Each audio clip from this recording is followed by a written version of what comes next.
Graça e paz a todos. Boa noite.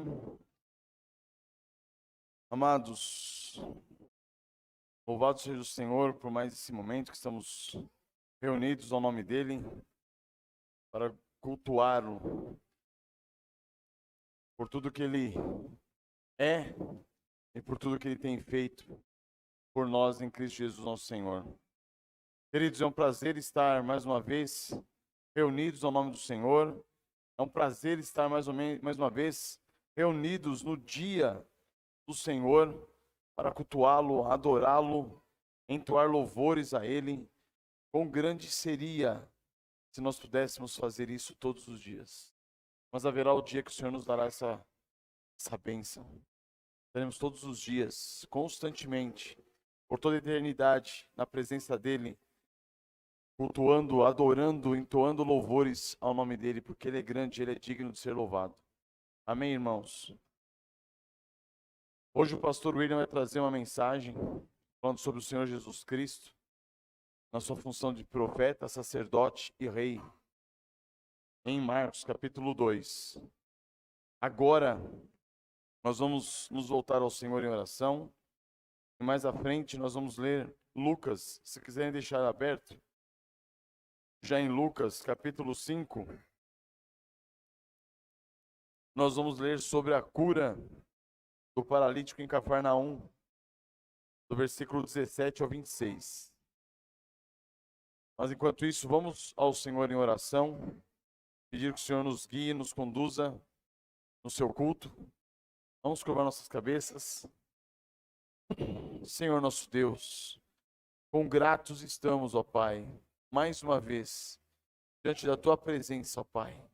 Quão bondoso e misericordioso Tu és. Quão grandioso, ó Deus, em todos os Teus caminhos.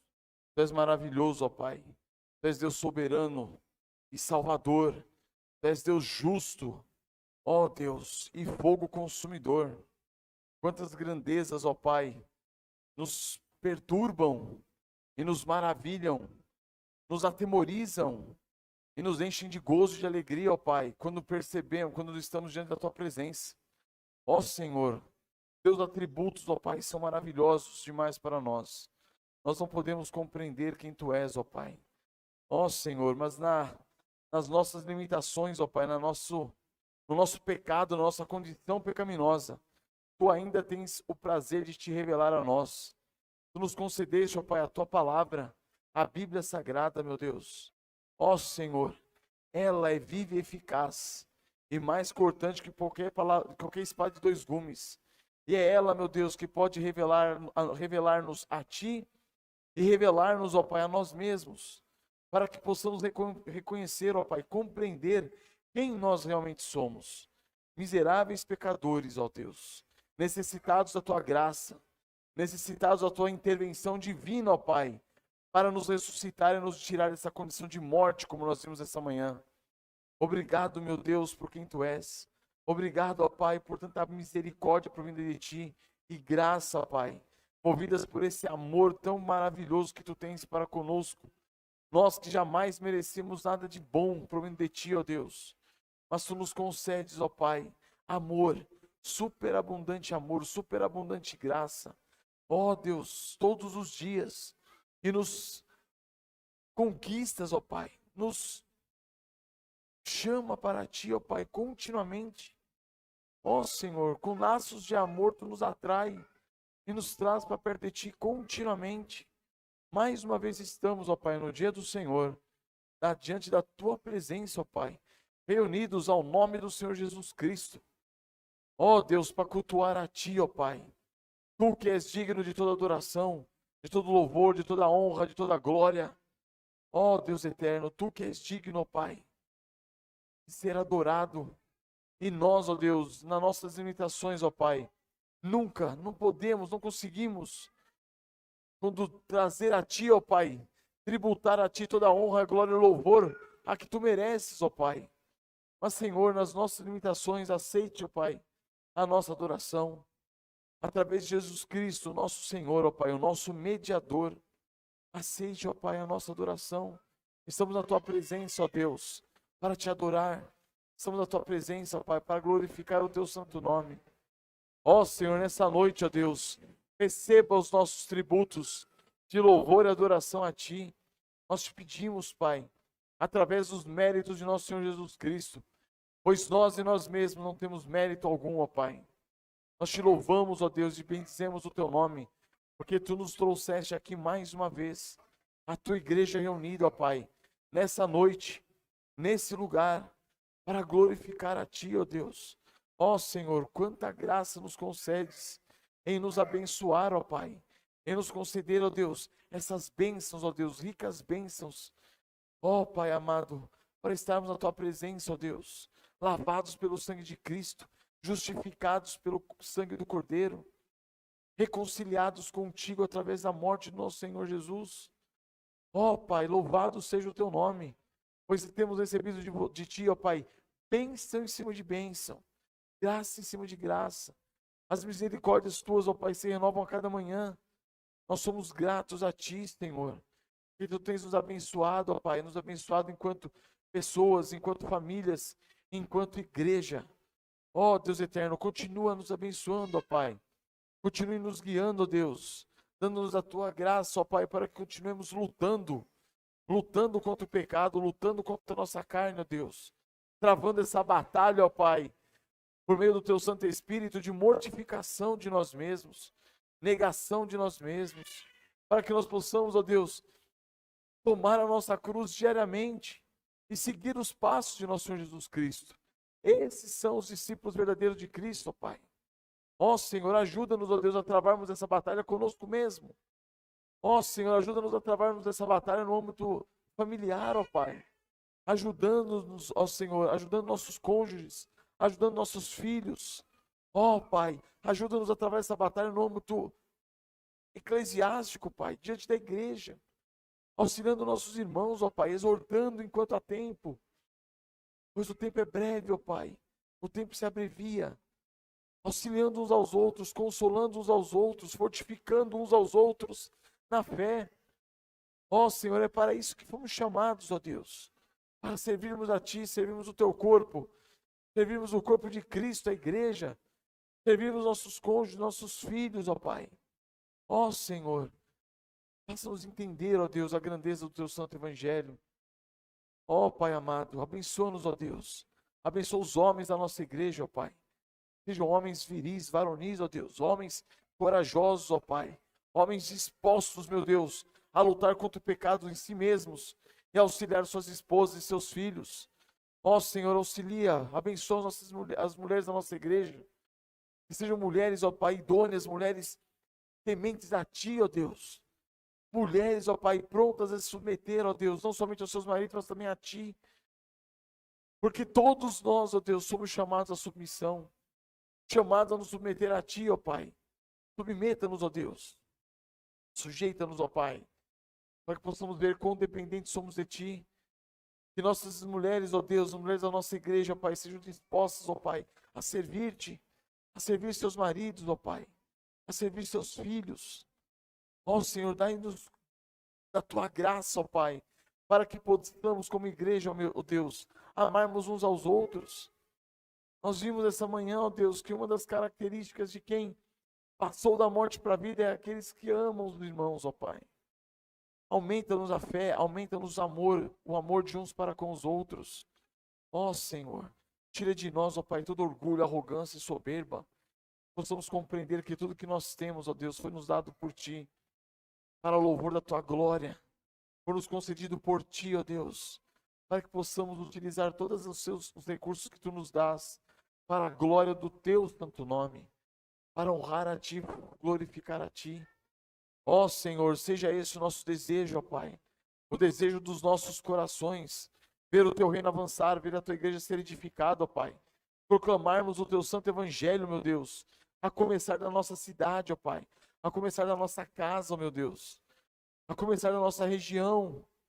Ó Pai, que possamos proclamar o Teu santo evangelho, meu Deus, desejar, ó Pai, que a cidade de Francisco Morato seja alcançada por Ti, ó Deus, que haja um mover espiritual aqui, ó Pai, um avivamento, de modo que as pessoas sejam salvas, abandonem suas vidas de pecados. Ó Deus, é esse avivamento que buscamos, ó Pai.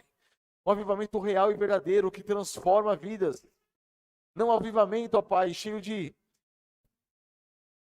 coisas palhafatosas, ó Deus. Ó Deus, de superstições, Não, ó Pai, um avivamento real e verdadeiro. Um avivamento com conversão.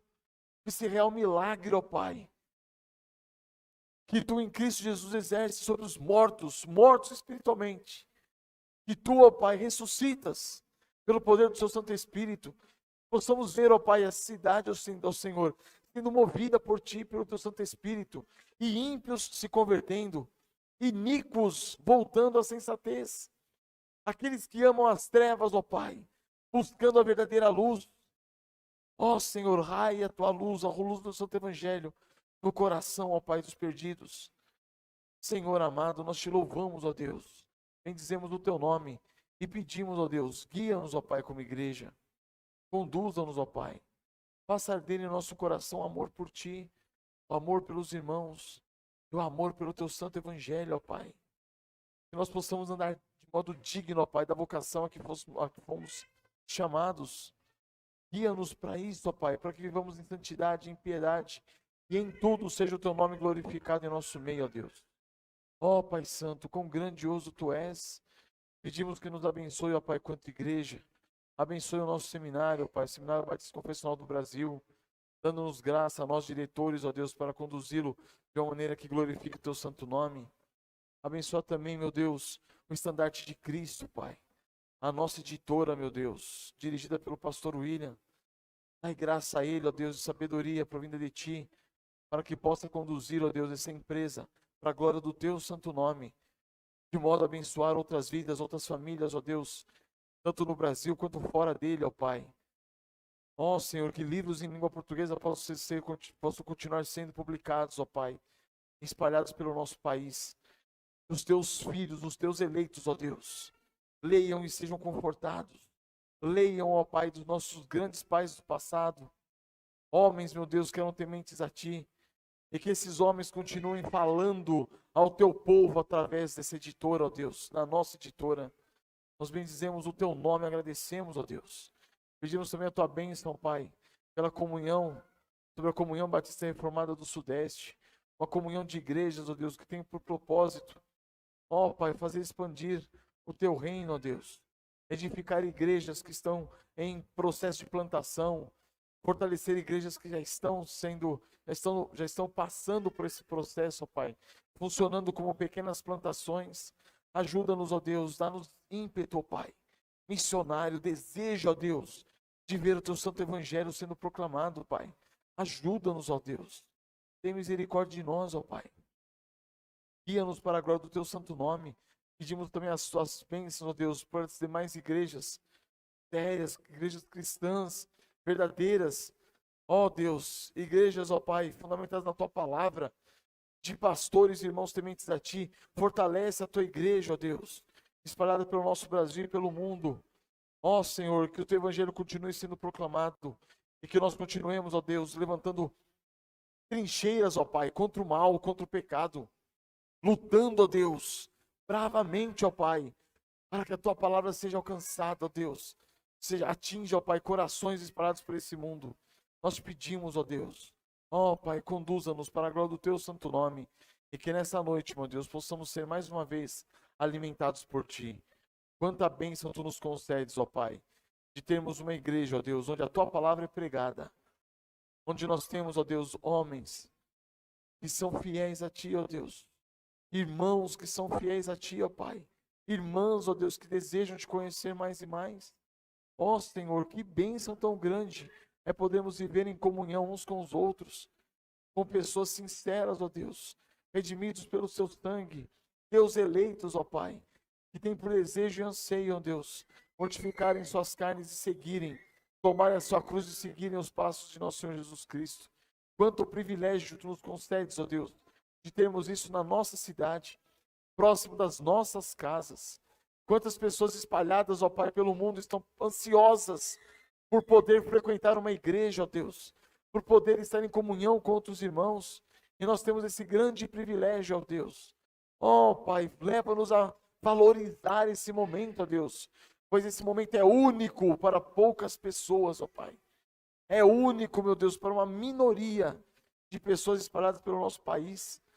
Uma grande parte de irmãos e irmãs estão sendo despertados por Ti, ó Pai, e não tem onde congregar. Que isso mova os nossos corações, meu Deus. Primeiro, em gratidão a Ti, ó Pai, porque Tu nos concedeste essa graça de estarmos juntos, reunidos ao Teu nome. E segundo, ó Pai, que nos mova, meu Deus, com contrição, ó Pai, com abatimento, com tristeza. Ó Senhor, e movendo-nos, ó Deus.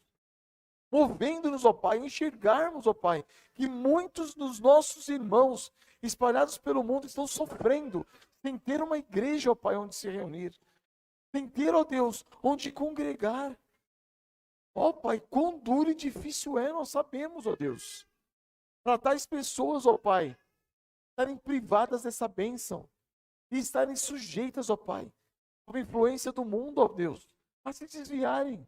Tem misericórdia, que possamos, ó Deus, ser agentes, ó Pai, agentes, meu Deus, conduzidos por Ti, guiados pelo Teu Santo Espírito, para plantar novas igrejas, ó Pai, para fazer expandir o Teu reino, evangelizar, ó Pai.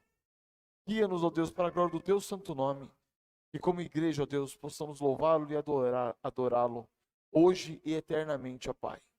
Em nome do Senhor Jesus, amém, Senhor. Amados irmãos, vamos então fazer a leitura, a abertura do culto em Lucas. Lucas capítulo 5, versículo 17. Como eu disse, o pastor William vai trazer uma mensagem hoje em Marcos capítulo 2, verso 1 a 12, falando sobre Jesus.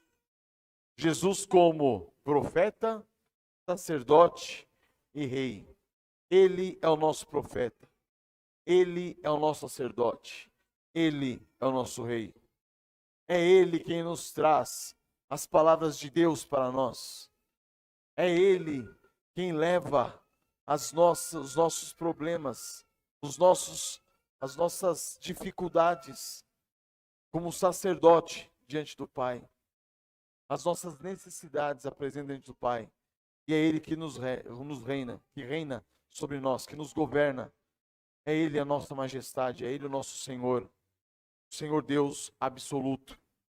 Vamos ler aqui em Lucas capítulo 5, versículo 17. Ora, aconteceu que num daqueles dias estava ele ensinando e achavam-se ali assentados fariseus, mestres da lei, vindos de todas as aldeias da Galileia, da Judeia e de Jerusalém. E o poder do Senhor estava com ele para curar. Vieram então os homens, trazendo em um leito um paralítico, e procuravam introduzi-lo e pô-lo diante de Jesus. E não achando por onde introduzi-lo, por causa da multidão, subindo ao eirado, e desceram no leito, por entre os ladrilhos, para o meio, diante de Jesus. Vendo-lhes a fé, Jesus disse ao paralítico: Homem, estão perdoados os teus pecados. E os escribas e fariseus arrazoavam, dizendo: Quem é este que diz blasfêmias? Quem pode perdoar pecados, senão Deus? Jesus, porém, conhecendo-lhes os pensamentos, disse-lhes: Que arrazoais em vosso coração? Qual é mais fácil dizer: Estão perdoados os teus pecados? Ou levanta-te e anda? Mas para que saibais que o Filho do Homem tem poder sobre a terra, tem sobre a terra autoridade para perdoar pecados, disse ao paralítico: Eu te ordeno, levanta-te, toma o teu leito e vai para casa. Imediatamente se levantou diante deles e, tomando o leito em que permanecera deitado, voltou para casa, glorificando a Deus. Glorificando a Deus. Todos ficaram atônitos, davam glória a Deus e, possuídos de temor, diziam: Hoje vimos prodígios. Amém, irmãos? Glória ao Senhor nosso Deus. Vou pedir que os irmãos se coloquem de pé então, para que possamos adorar o Senhor por meio dos hinos.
Podem se assentar, irmãos.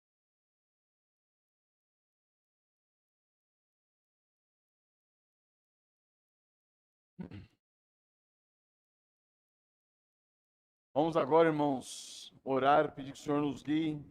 E o pastor também, o William, nesse momento de exposição da tua palavra, para a honra e glória do nome dele. Senhor nosso Deus, a ti pedimos, ó Pai. Estamos na tua presença, ó Deus, primeiro para glorificar o teu santo nome. Te agradecer, ó Deus, por esse momento que tua palavra será exposta a nós. Obrigado, ó Pai, pela vida do pastor William. Obrigado, meu Deus, por esse momento que tu nos concede, ó Pai, a graça de ouvir a tua palavra saindo da boca dele, meu Deus. Dá-lhe fidelidade, ó Pai. Dá-lhe temor, ó Deus. E que ele possa, ó Pai, trazer para nós, ó Senhor, alimentando o teu povo com as palavras vindas de ti, ó Deus. Ó Senhor, sejamos alimentados, ó Pai, sejamos confortados, sejamos consolados, sejamos confrontados, ó Pai, com a tua palavra. Ó Senhor, leve aqueles, ó Deus, que estão aqui e que ainda não renderam suas vidas a Cristo Jesus, Senhor. Leve-os a perceber, ó Pai, que são pecadores e que por meio da tua palavra pregada e anunciada agora, ó Pai, sejam eles salvos, salvos, ó Pai. da escravidão do pecado, meu Deus, e trazidos, ó Pai, para a sua maravilhosa luz. Ó Deus, e aqueles, ó Pai, que são os teus eleitos, os teus filhos, resgatados pelo sangue do seu Filho amado, o Senhor Jesus Cristo, ó Pai. Dá-nos condições de sermos alimentados, ó Pai, nessa noite. Ó Senhor, guia-nos para a glória do teu santo nome, e que possamos, ó Deus, andar nos teus caminhos, e sermos, ó Deus, ó Pai, fortalecidos pela tua palavra que será exposta. Obrigado, Pai, em nome de Senhor Jesus. Amém, Senhor. Amém. Amém.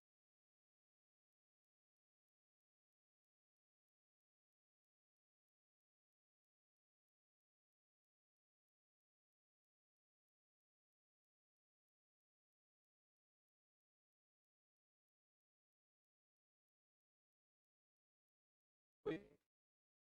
Tá ouvindo, André? Tô ouvindo, irmãos?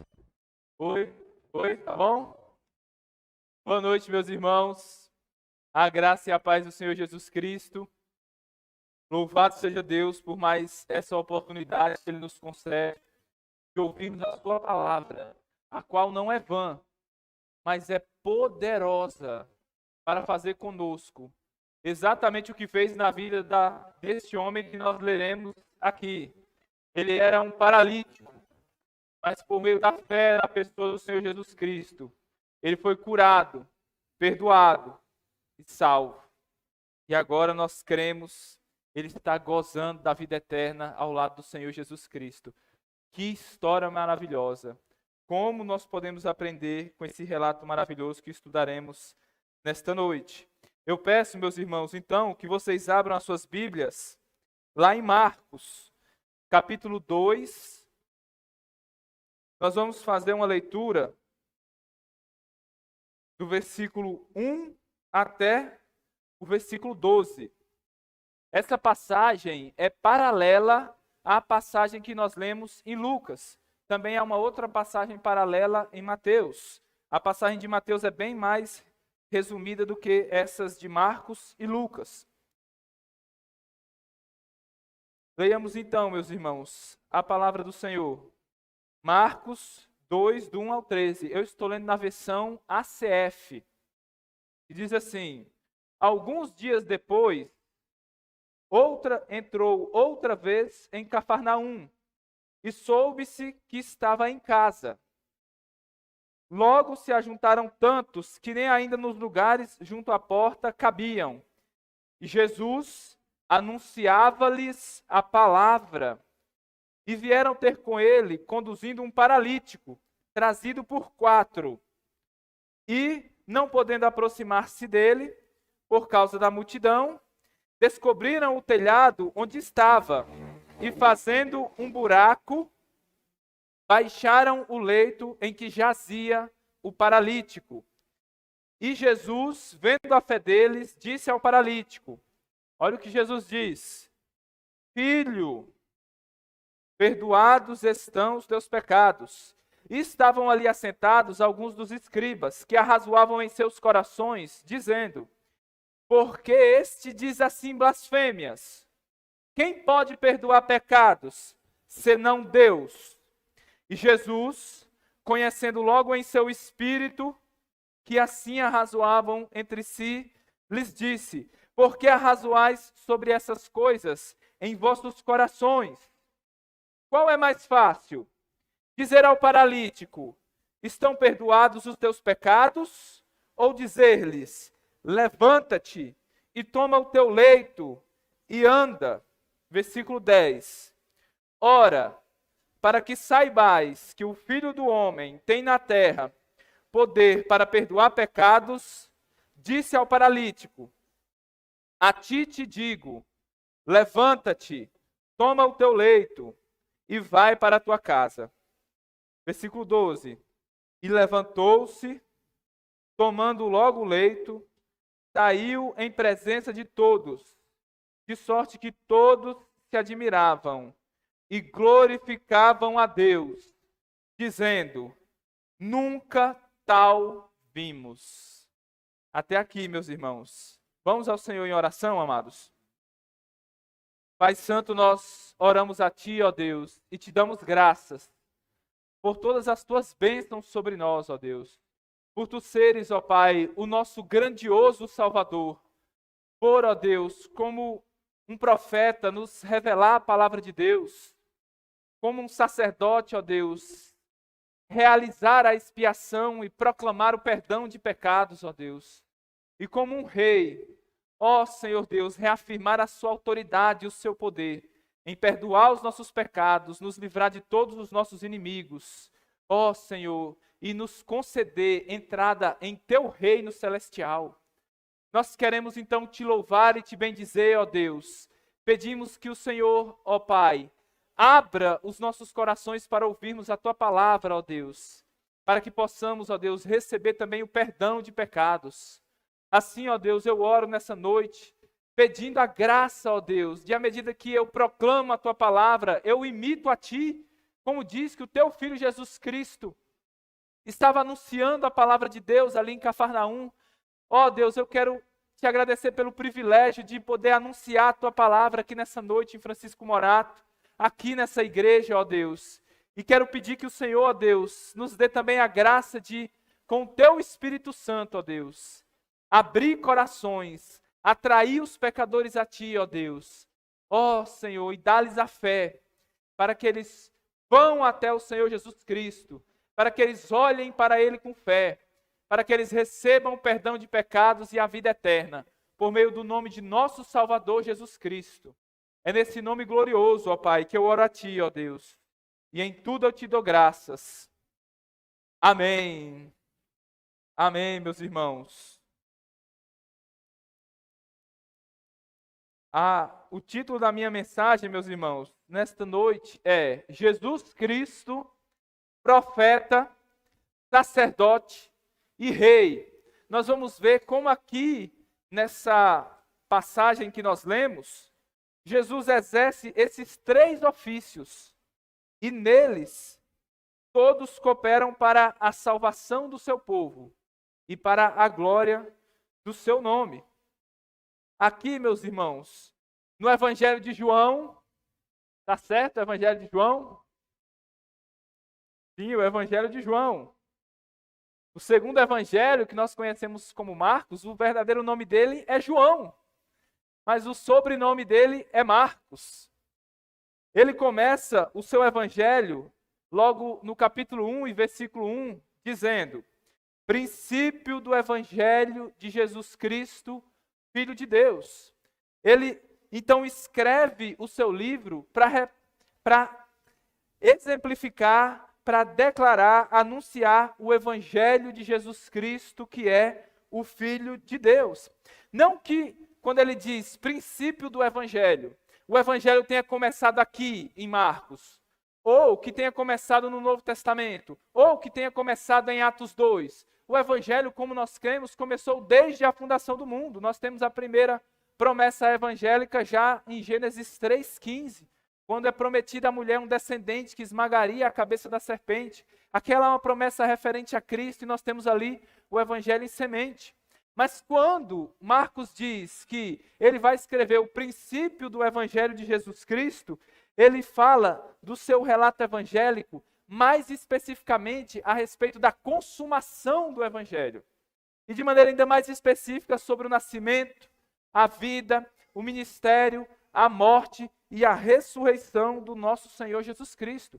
É para isso que ele escreve o princípio do evangelho de Jesus Cristo, que é o Filho de Deus. Evangelho, como os irmãos sabem, significa boas novas de grande alegria. E de fato, não deixa de ser um grande motivo de alegria saber que Cristo Jesus veio a esse mundo de tristeza, a esse vale de lágrimas, salvar pecadores infelizes e dar a eles a alegria de uma salvação eterna. Jesus Cristo é o Salvador, porque Ele salva o seu povo dos seus pecados, na qualidade de Filho de Deus, verdadeiro homem e verdadeiro Deus. Ele salva o seu povo dos seus pecados. E aqui em nosso texto se cumpre na prática esse evangelho do Filho de Deus, esse evangelho do perdão de pecados, esse evangelho da salvação. Essa passagem, então, exemplifica a missão de Jesus de salvar o seu povo. E como nós vamos ver aqui, ele salva o seu povo desempenhando os seus 3 principais ofícios. O ofício de um profeta, de um sacerdote e de um rei. Como profeta, ele é aquele profeta prometido que é maior do que Moisés. Como rei, como sacerdote, ele é maior do que Arão, porque ele é um sacerdote, segundo a ordem de Melquisedeque, que permanece para sempre. E como rei, ele é maior do que Salomão. Ele é aquele filho de Davi prometido, o qual reinará sobre o seu povo para sempre, e cujo reino não terá fim. Nós vimos que hoje pela manhã, por causa da sua soberba e porque era simplesmente um homem, o reino de Nabucodonosor de uma hora para outra saiu da sua mão. E hoje, onde está Nabucodonosor? Onde está o reino dele? Passou, assim como todos os reinos dessa terra. Qual a nação mais poderosa do mundo? Os Estados Unidos. Eles também passarão. Assim como todos os outros reinos passam.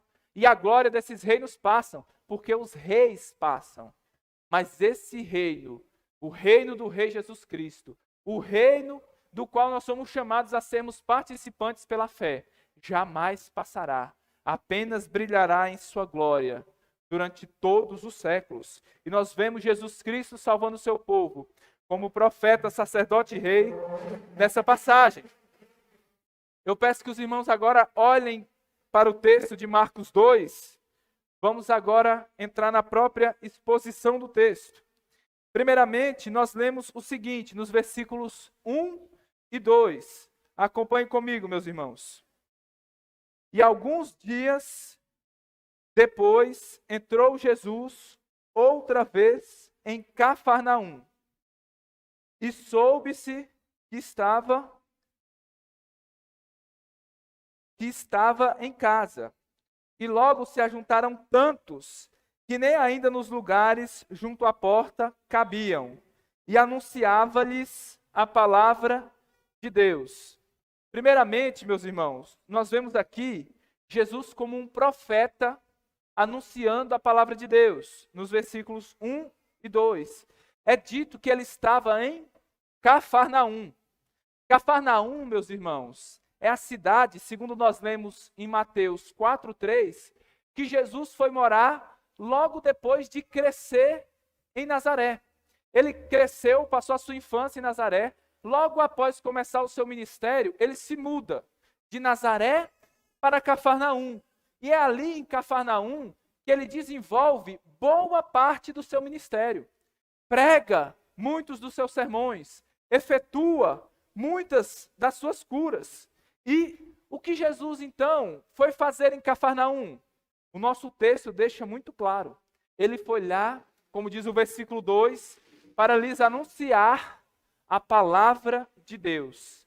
Essa era a grande missão de Jesus em Cafarnaum, anunciar a palavra de Deus. É importante que nós não esqueçamos essa informação, porque ela não apenas nos fornece o contexto para nós entendermos o que Jesus estava fazendo lá o tempo todo, qual era a sua principal missão ali em Cafarnaum, como também ela servirá para mostrar em que caráter Jesus estava agindo ali.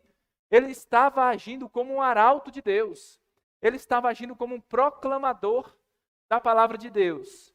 Como diz a nossa mensagem, ele estava agindo como um profeta, no ofício de profeta.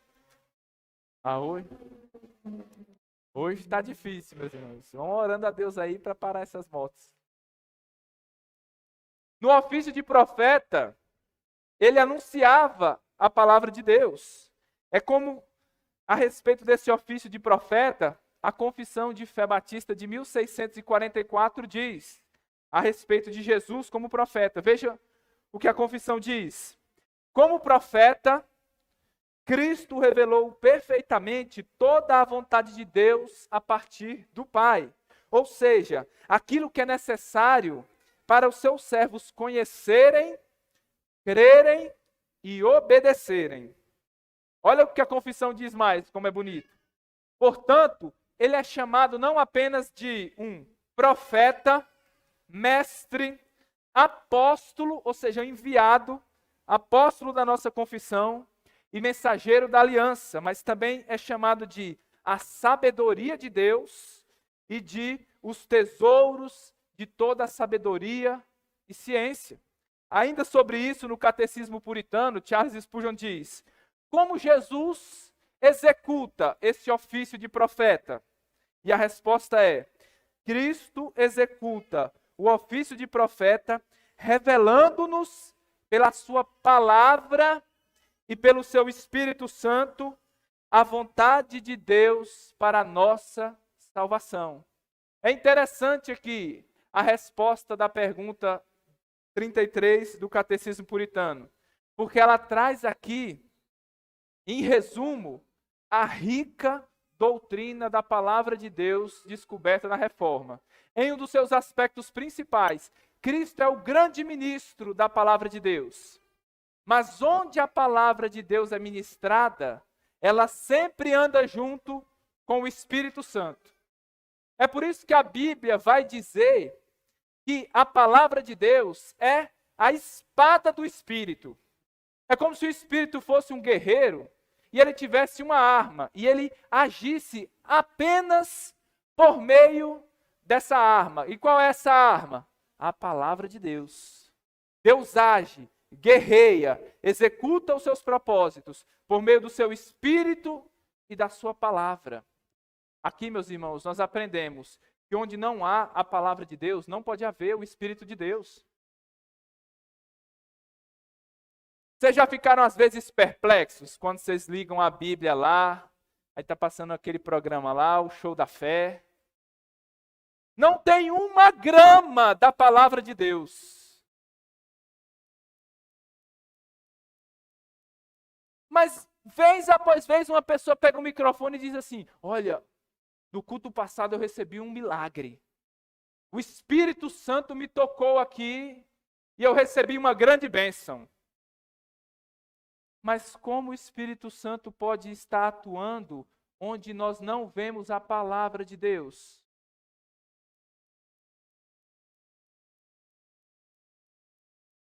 Como? O Espírito Santo nunca atua onde a palavra de Deus não é pregada. O Espírito Santo, que inspirou a palavra, nunca atua sem a palavra, contra a palavra e muito menos contra a palavra. Onde Jesus Cristo está ministrando a sua palavra como profeta, nós vemos não apenas o Espírito, mas a verdade. Onde falta a verdade, onde falta a revelação da palavra, não há o Espírito. E o contrário é verdadeiro. Algumas pessoas chegam para nós e dizem: não, você pregou a palavra aí, mas eu queria mais. Mais do quê? Eu queria ouvir a voz do Espírito Santo. Eu não queria esse tipo de profecia, eu queria outra profecia. A palavra de Deus foi pregada, mas eu senti falta de algo mais. As pessoas que sentem falta desse algo mais, elas não se contentam com a palavra de Deus. Não é da palavra de Deus que elas sentem falta, mas é de muitos enganos e mentiras e ilusões com as quais elas estão acostumadas, infelizmente. Quando a palavra de Deus é pregada, o Espírito Santo está falando. E quem tem ouvidos, ouça o que o Espírito Santo diz à igreja. Por meio do quê? Daquilo que eu inventei em minha casa? De um calorzinho que eu senti aqui no meu coração? De um arrepio na minha espinha? Não. Só a Escritura. Palavra de Deus. A palavra de Cristo. Se a palavra de Cristo foi poderosa no passado, ela continua sendo poderosa agora. Será que a palavra de Deus é suficiente? O Espírito Santo, ele age com a espada, mas ele precisa de uma lança? Não, ele precisa de uma arma moderna, né? Porque os tempos mudaram. Talvez o Espírito Santo hoje, ele queira agir, como nós estamos vendo na guerra, aí, através de um drone, né? O Espírito Santo se modernizou, ele está mais tecnológico agora. O tempo muda e passarão todas as eras, mas o Espírito Santo continuará agindo por meio unicamente da sua espada. Essa é a arma que o Espírito Santo usa. Essa é a arma que o Senhor Jesus Cristo usa. Como profeta, ele maneja essa espada. E com que destreza, meus irmãos, o Senhor Jesus Cristo maneja a espada do Espírito.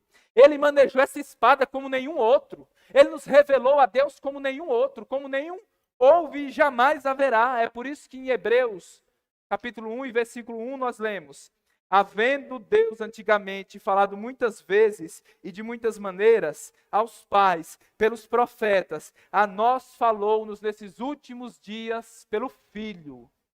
O Filho é a revelação máxima do Pai. É a revelação máxima do Espírito. Ele é aquele que nos fala a palavra final e definitiva.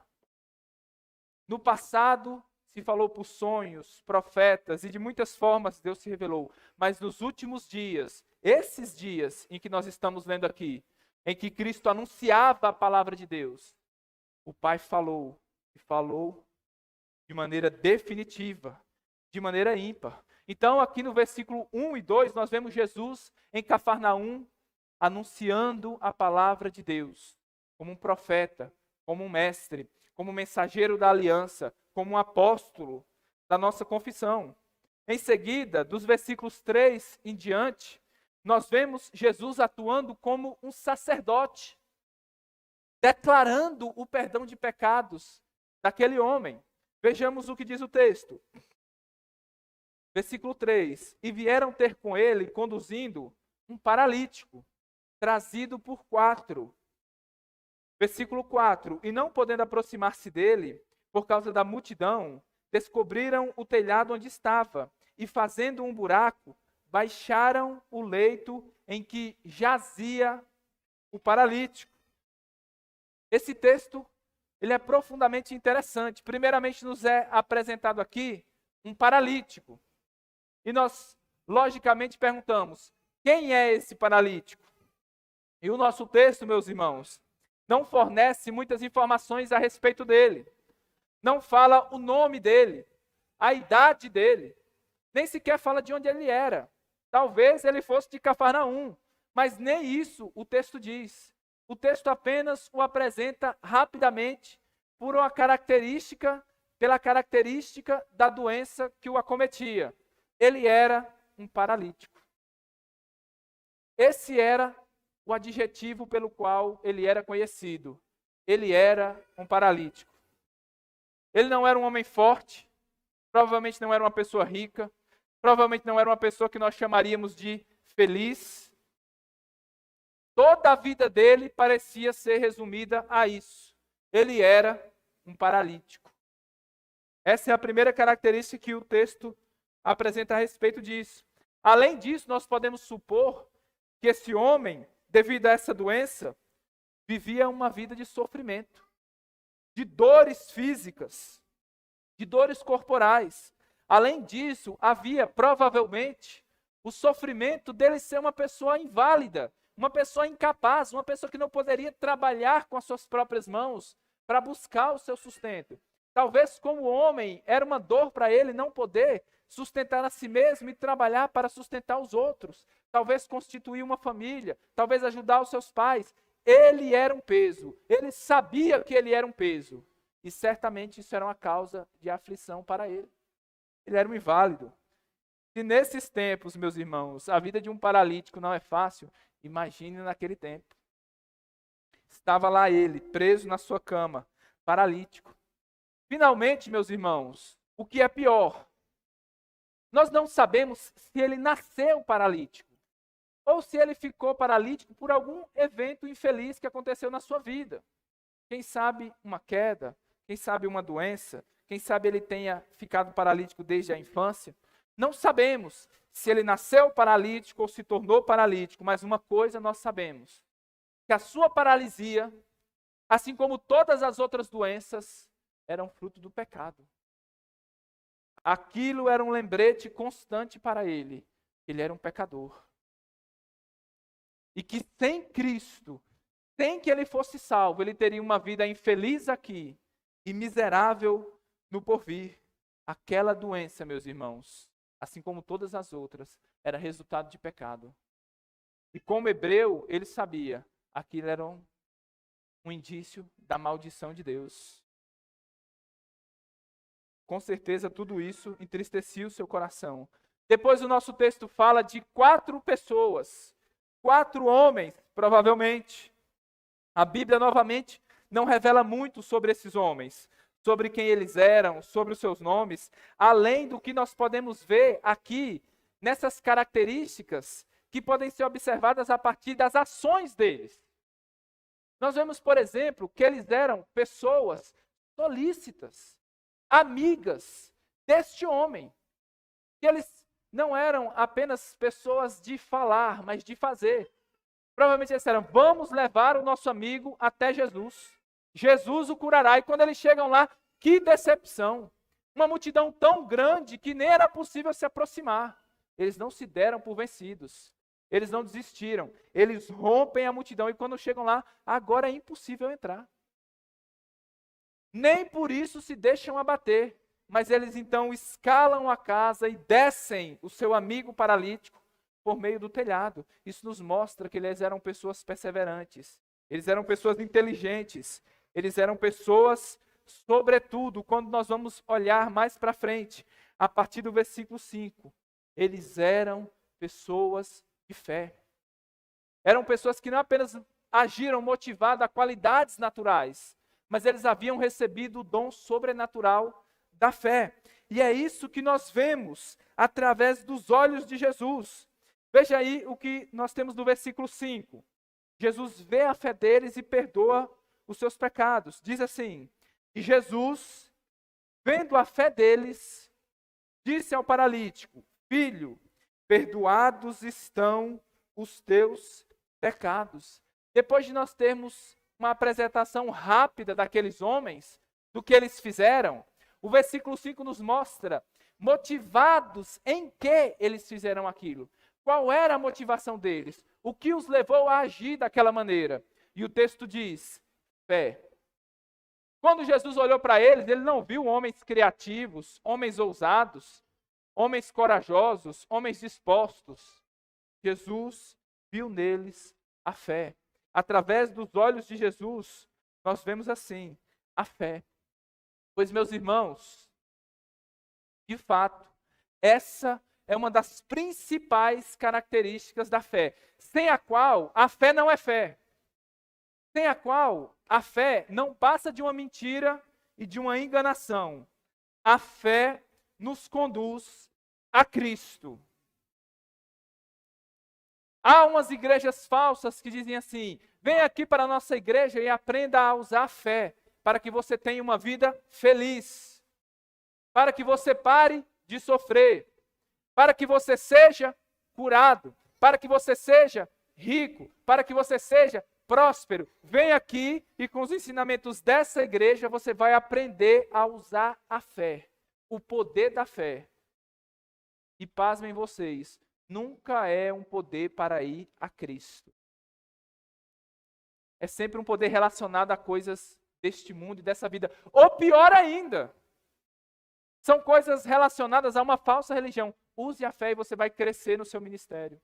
Use a fé e você vai operar milagres. E com isso as pessoas estão dizendo sempre, você vai ser bem visto. As pessoas vão olhar para você, vão dizer que você é um profeta, vão bater palmas para você, vão te convidar para o congresso, e você vai ganhar muito dinheiro, e você vai ser bem visto, e etc, e etc, e etc. E a fé nunca tem como seu principal objetivo Cristo. Nunca esqueçam disso, meus irmãos. O olho da fé, ele é praticamente míope para qualquer outra coisa.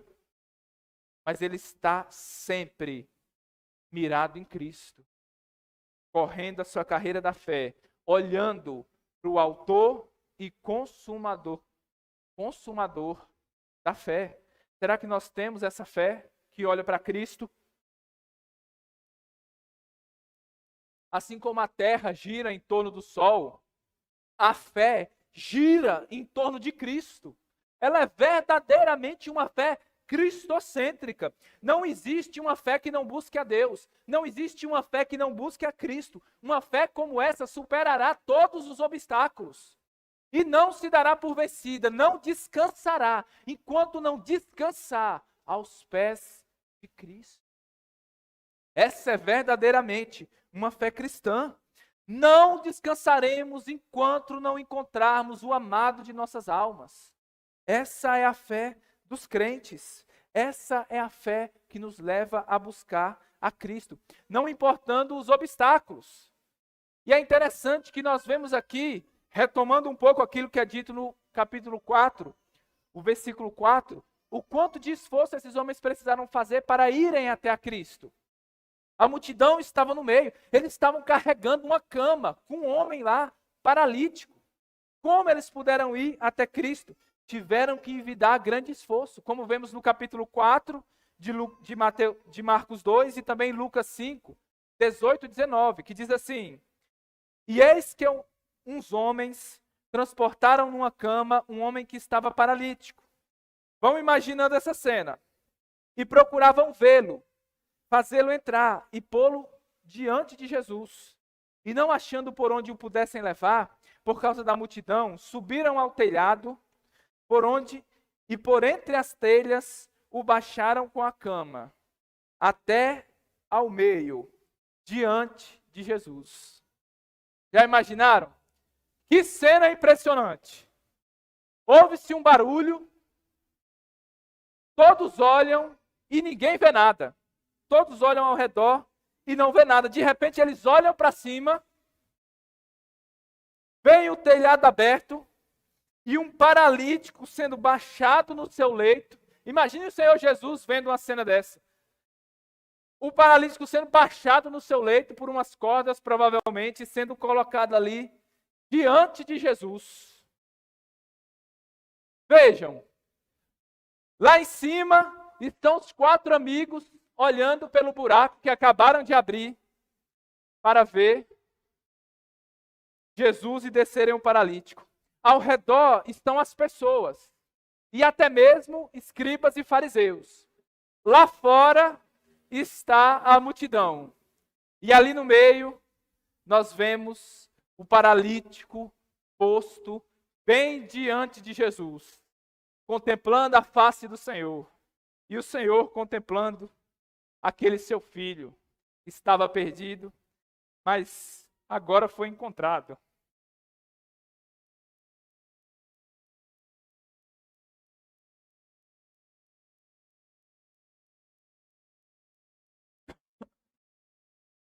Eis ali um filho pródigo, que está face a face com seu pai. E é isso que Jesus diz em seguida. O Senhor Jesus diz: E vendo a fé deles, disse ao paralítico: Filho, perdoados estão os teus pecados. Você estava distante, mas agora você foi aproximado. Aqui Jesus age como um sumo sacerdote na antiga aliança. Era uma das tarefas do sumo sacerdote ir diante de um pecador, de um transgressor, examiná-lo, prescrever alguns ritos segundo a lei, e após ele praticar aqueles ritos, ele novamente examinava aquela pessoa, e estando tudo conforme a lei, ele declarava aquela pessoa limpa. Ele declarava que a expiação havia sido feita corretamente pelaquela pessoa e que aquela pessoa agora tinha sido perdoada dos seus pecados. Ele era o responsável, então, por declarar o perdão dos pecados. E é exatamente isso que Jesus faz agora. Como sumo sacerdote compassivo, misericordioso, ele olha para aquele seu filho, para aquele pecador, para aquele transgressor, ele olha para ele misericordiosamente, vendo a fé dele, diz: Filho, perdoados estão os teus pecados. Imagine como tais palavras devem ter soado aos ouvidos daquele paralítico. Deve ter sido como a trombeta de prata do jubileu, que proclamava a adoção E junto com a adoção, pois Jesus o chamou de filho, também a liberdade, a salvação, uma alegria, como aquele homem nunca tinha experimentado antes. A sua fé alcançou aquilo que desejava: o perdão, o favor, uma prova do amor de Cristo, manifestado no seu perdão recebido. Como aquele homem se alegrou! A alegria da salvação invadiu o seu coração. Ele provou o sabor doce da palavra evangelho. Boas novas, de grande alegria, de perdão. Enquanto o louvor se elevava então no coração daquele homem, daquele paralítico, dos seus amigos que o observavam, vendo a alegria dele, compartilhando dessa alegria, compartilhando da bênção, a situação no coração de outras pessoas era bem diferente daquela que se passava no coração do homem e dos seus 4 amigos. É o que nós vemos aqui no versículo 6 e 7, quando Jesus é acusado pelos escribas e fariseus. Diz assim o texto: e estavam ali assentados alguns dos escribas que arrazoavam em seus corações, dizendo: por que este diz assim blasfêmias? Quem pode perdoar pecados, senão Deus? Vejam, meus irmãos, em vez de louvar Jesus como sacerdote, por haver proclamado o perdão, a purificação daquele paralítico, os escribas e fariseus, aqui no texto da ACF, diz apenas escribas. No texto de Lucas diz escribas e fariseus, porque os escribas geralmente eram dentre os fariseus. Eles começam a acusar Jesus em seu coração de ter cometido blasfêmia. Veja, o erro deles não foi dizer: quem pode perdoar pecados, senão Deus? O erro deles não estava nesta declaração, mas de acusarem Jesus de ser um usurpador, um blasfemo, tomando para si algo que pertencia somente a Deus, visto que, por não terem fé, eles não acreditavam que Jesus Cristo era Deus. Aqui então, meus irmãos, nós temos um contraste entre os escribas e fariseus e entre o paralítico e os seus 4 amigos. E a primeira diferença é: os escribas e fariseus olharam para Jesus com incredulidade e não conseguiram ver outra coisa senão um homem blasfemo, sendo homem querendo se fazer como Deus. Mas o paralítico e seus amigos olharam para Jesus com fé. Vejam, esses contrastes são feitos para que nós possamos nos examinar, para que você agora, à luz da palavra, se examine e diga, e se pergunte: com qual a semelhança de qual deles eu estou agindo? De que maneira eu tenho tratado Jesus? Segundo contraste, é que ao ouvir o ensino de Jesus, eles começaram a julgar o ensino de Jesus, a julgar as palavras de Jesus. Enquanto o paralítico e seus amigos, ao invés de julgarem as palavras de Jesus, eles simplesmente se submetem a ela. É interessante que o tempo todo, o texto, em momento algum, fala de qualquer palavra que o paralítico ou seus amigos falaram. Eles não falaram nada. Eles estão ali apenas para receber a palavra de Jesus, recebê-la com fé, sem nenhum questionamento, sem nenhuma murmuração, sem nenhuma objeção. Apenas receberam a palavra de Cristo calados. Não vemos palavras de fé, mas vemos atos de fé. Enquanto aqueles que eram incrédulos se puseram a tagarelar em seus corações, dizendo: ele é blasfemo. Quem é ele para dizer isso? Que autoridade ele tem? E assim por diante. Em terceiro lugar, os escribas e fariseus falaram consigo mesmos, acusando Jesus em seus corações. Enquanto, como nós vimos, o paralítico e os seus amigos nada falaram, mas apenas se submeteram. Em quarto lugar, percebam isso, e é interessante. Os escribas e os fariseus, eles estavam lá. Eles foram ouvir Jesus. Eles estavam provavelmente na primeira fila, interessados em assistir tudo.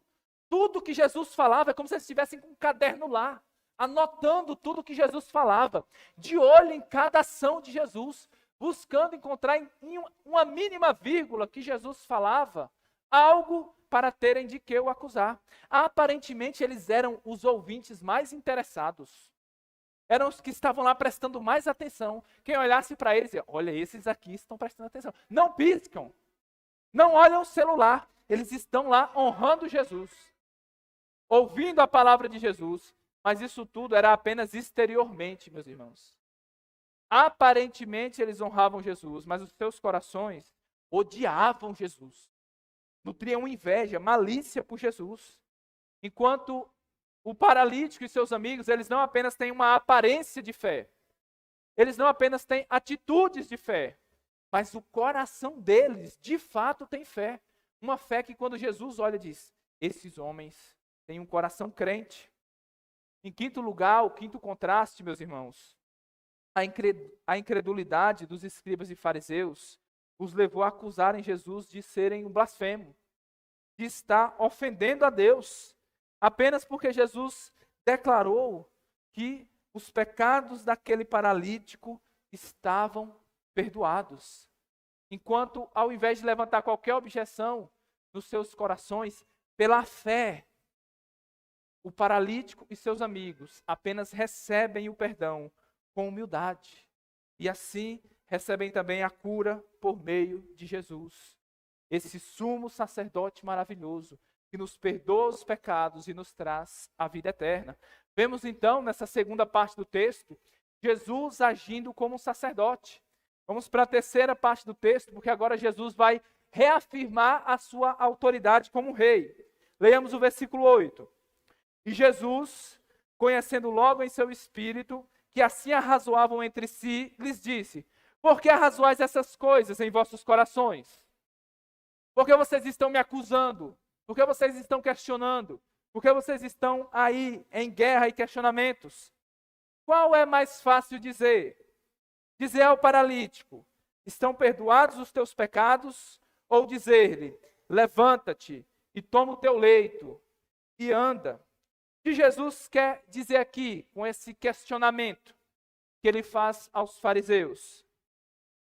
O que Jesus quer mostrar, meus irmãos, é que para ele não há dificuldade nenhuma. Ele é tão poderoso, cheio de autoridade, que para ele é a mesma coisa dizer, perdoados estão os seus pecados e perdoar os pecados, quanto dizer, levanta, toma o seu leito e anda. Não há limitação para o seu poder. Ele queria mostrar aos fariseus dizendo, se eu os curasse, se eu curasse esse homem, vocês não iam ficar espantados e nem iam dizer que eu sou um blasfemo. Nem iam dizer que eu estou querendo tomar uma prerrogativa que é divina. Assim também, como para mim é fácil curá-lo, para mim é igualmente fácil dizer, perdoados estão os teus pecados. Eu tenho poder e autoridade para fazer ambas as coisas igualmente. É interessante, meus irmãos, que as curas geralmente não incomodariam esses homens a ponto de levá-los a falar essas coisas. Mas o perdão de pecados os deixou extremamente enfurecidos. Nisso, eles revelam o mesmo caráter do seu pai, Satanás. Satanás não se preocupa, meus irmãos, com curas e milagres. Ele se preocupa com uma coisa, perdão de pecados. Depois nós vamos ver isso com mais clareza na frente. Porque uma pessoa perdoada é uma pessoa que deixa de ser um filho do diabo e passa a ser um filho de Deus. Mas muitas pessoas podem receber curas ou mesmo nunca precisar receber uma cura. Qual é o milagre maior? Eu pergunto a vocês. Esse paralítico ter sido curado ou os 4 amigos deles, que nunca foram paralíticos e nunca precisaram de cura nenhuma? Quem é mais bem-aventurado? Quem é mais feliz? O paralítico que recebeu a cura ou seus 4 amigos que nunca precisaram receber essa cura? Deus lhes fez nascer perfeitos e preservou a saúde deles. Às vezes a gente tem um entendimento totalmente errado da providência de Deus e do agir de Deus em nossas vidas. Nós achamos que uma pessoa curada, ela é mais abençoada por Deus do que uma pessoa que nunca precisou de cura. Meus irmãos, vocês são os mais bem-aventurados. Não porque vocês foram paralíticos e foram curados, mas porque Deus sustentou as suas pernas, os seus braços, de maneira que vocês nunca precisaram de cura. Será que vocês não têm muito mais motivos para louvar a Deus do que esse paralítico? Os milagres são uma bênção de Deus, mas é uma bênção de Deus ainda maior, não precisar desses milagres de cura, como o Senhor tem nos preservado. E louvado seja o nome dele. Jesus, então, reafirma a sua autoridade. Versículo 12. E levantou-se Jesus. No versículo 10 diz: ora, para que saibais que o Filho do Homem tem na terra poder para perdoar pecados, disse ao paralítico: a ti te digo, levanta-te, toma o teu leito e vai para a tua casa. E levantou-se e, tomando logo o leito, saiu em presença de todos, de sorte que todos se admiraram e glorificaram a Deus, dizendo: nunca tal vemos. As pessoas começam a criticar Jesus e questioná-lo, e Jesus fala assim: olha, para que vocês saibam que eu tenho autoridade, para que vocês saibam diante de quem vocês estão. Naqueles tempos, quando alguém falava uma palavra, talvez outra pessoa pudesse contradizê-la. Mas quando o rei falava uma palavra, aquilo era uma lei. Era verdadeiro o ditado latino que diz: rex, lex, o rei é a lei. O que o rei diz está feito. Jesus falou: eu falei primeiramente que os pecados dele estavam perdoados para que vocês saibam que eu tenho poder para perdoar pecados. E quem eu disser que os pecados estão perdoados, estão. Jesus, então, defende o paralítico. É como se aqueles homens dissessem assim em seus corações: não, você não pode perdoar ele, não. Não, quem é você para fazer isso? Jesus fala: eu sou o rei. E é para que vocês saibam que eu tenho autoridade, que eu tenho poder para perdoar pecados. Pode se levantar. Tome a tua cama e vá embora. E isso fez com que as pessoas temessem. Todos se admiraram. Lucas diz: as pessoas se encheram de temor. Meus irmãos, quando um milagre verdadeiro é operado, as pessoas não ficam batendo palmas. Elas se enchem de temor. Elas não glorificam o pregador. Elas glorificam a Deus. E assim, Jesus, por meio da sua ministração, do desempenho do seu ofício profético, sacerdote e de rei, acaba levando finalmente a toda a multidão glorificar a Deus. Onde Jesus está atuando, onde o Espírito está atuando, não há margem para a glória humana. Não há margem para que se diga: olha que grande pregador, olha que grande mensagem, olha essa igreja. Todos se voltam apenas para Deus. E toda a glória é dada a Deus. Amém, meus amados? Vamos agora para algumas aplicações e nós terminamos. A primeira aplicação, meus irmãos, é que Jesus é um profeta, um sacerdote e um rei. Como profeta, ele nos revela perfeitamente a vontade de Deus. Onde ele faz isso? Onde? No monte? No meu quarto? Se eu orar? Se eu jejuar? Sim, ele faz isso. Ele nos revela a sua vontade através de todas essas formas. Ele nos revela a sua vontade de maneira sobrenatural. Mas nunca contra a sua palavra. Nunca sem estar baseado na tua palavra. Nunca contra a sua palavra. Afinal de contas, essa é a revelação perfeita de Deus. Esse é o evangelho de Jesus Cristo. O que ele disse e o que ele fez. Como profeta, ele atua nas páginas das Escrituras. E pelo seu Espírito nos leva a revelar, a entender perfeitamente a vontade de Deus. Se você não entende a vontade de Deus, o problema não está em Cristo, está em você, que não tem fé para se apossar da vontade de Deus que está revelada por Cristo, perfeitamente revelada. Em segundo lugar, Jesus é um sacerdote. Ele oferece a si mesmo como sacrifício e declara então o perdão dos nossos pecados. Cristo pode nos perdoar. Por quê? Não porque ele faz do perdão uma graça barata, mas porque ele pagou o preço precioso, inestimável do seu próprio sangue. E assim como o sacerdote, ele oferece o sacrifício e perdoa pecados.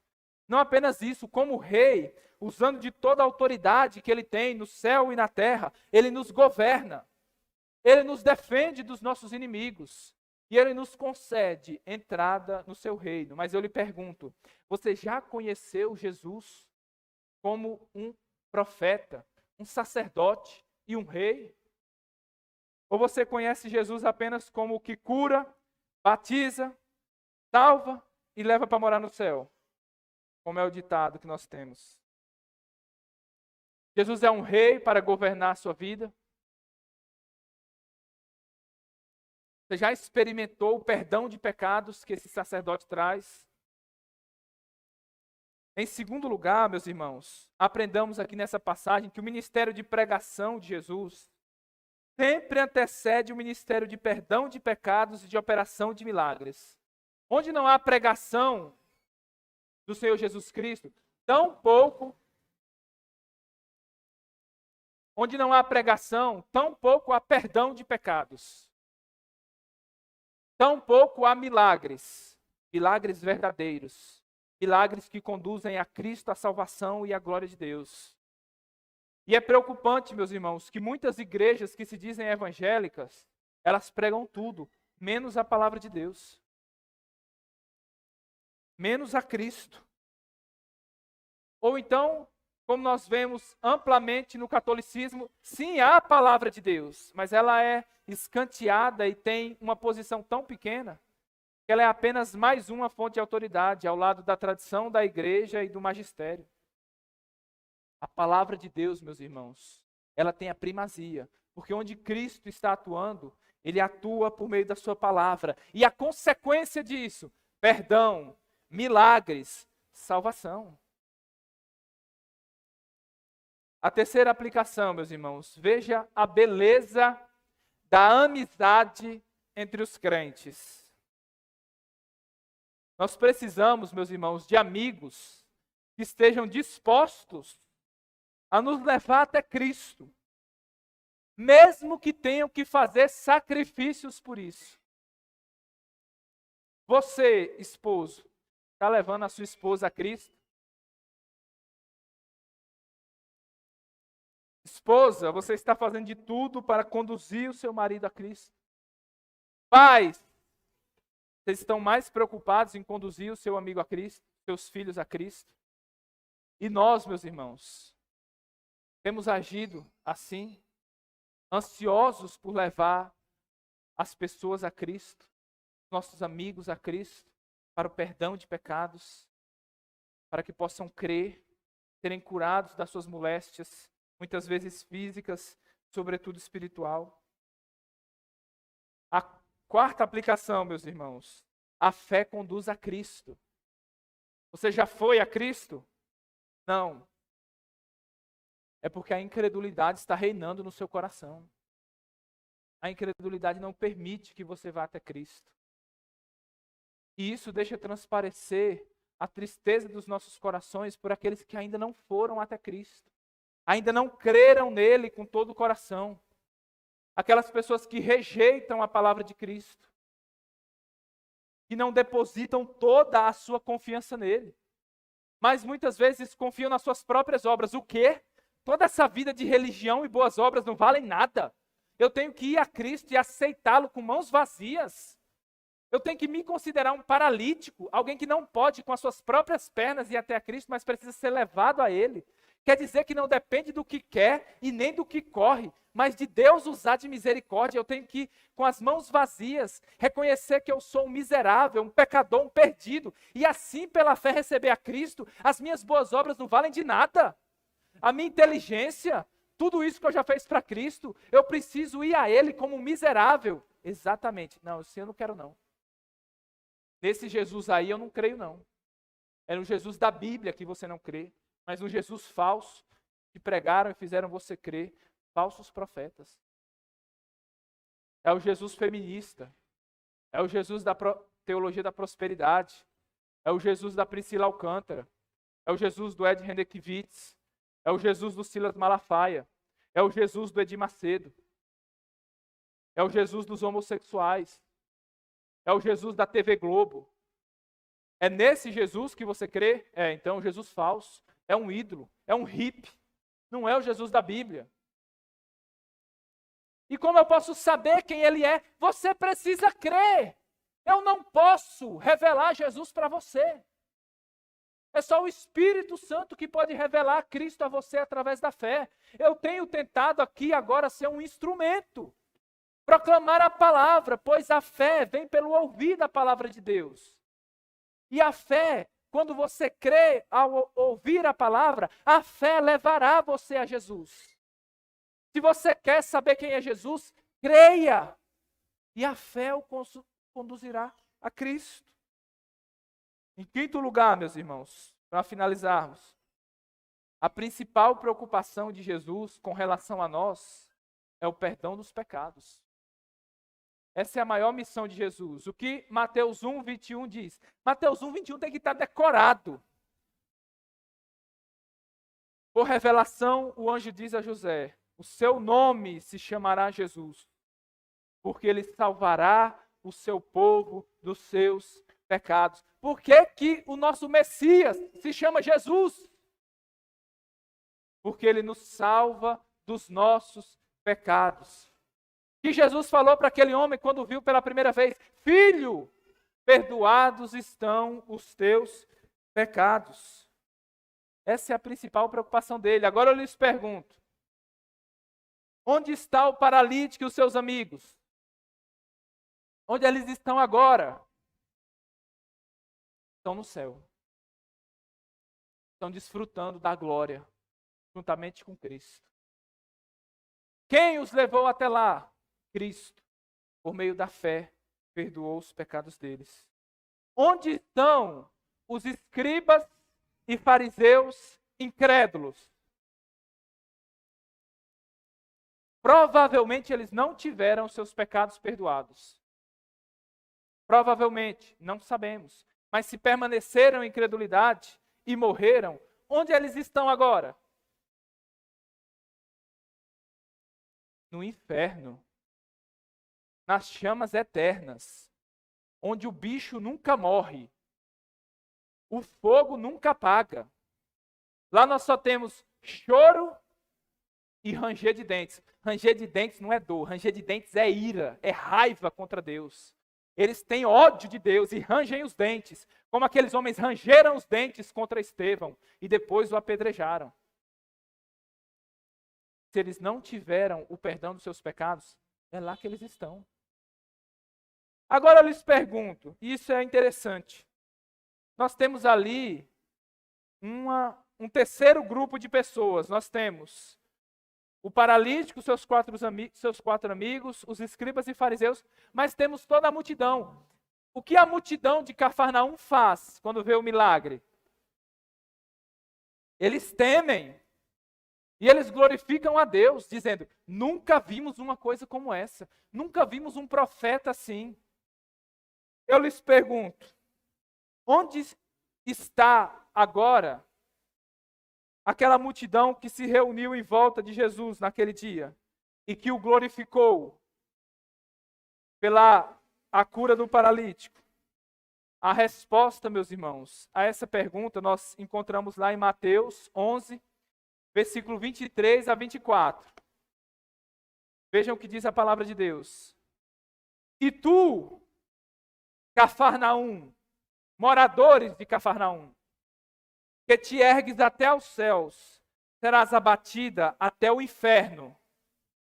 Porque se em Sodoma tivessem sido feitos os prodígios que em ti se operaram, teria ela permanecido até hoje.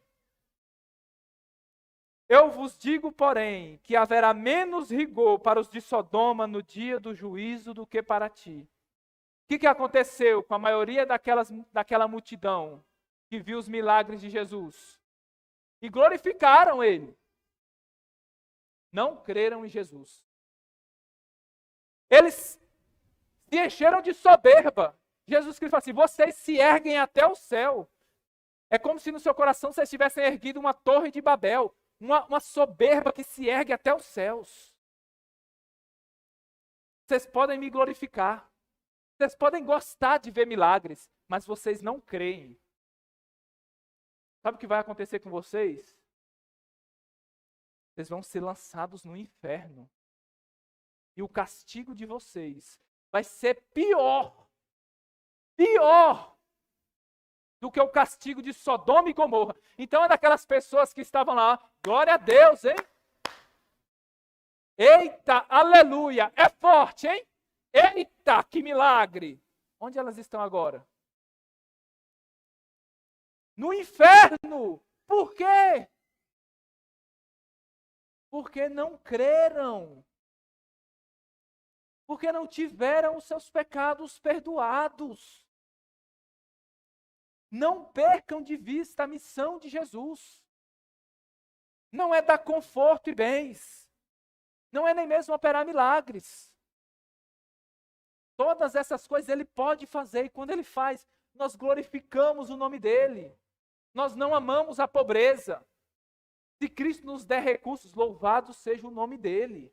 Se Cristo nos der saúde, louvado seja o nome dEle. É melhor ser rico do que ser pobre. É melhor ser saudável do que ser doente. Se Deus nos dá essas coisas. Se somos doentes, louvado seja Deus por essa doença. Se somos saudáveis, louvado seja Deus.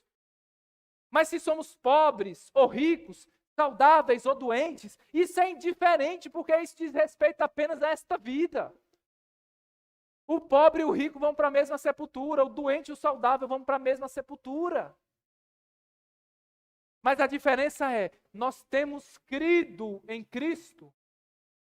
É isso que nos faz verdadeiramente bem-aventurados.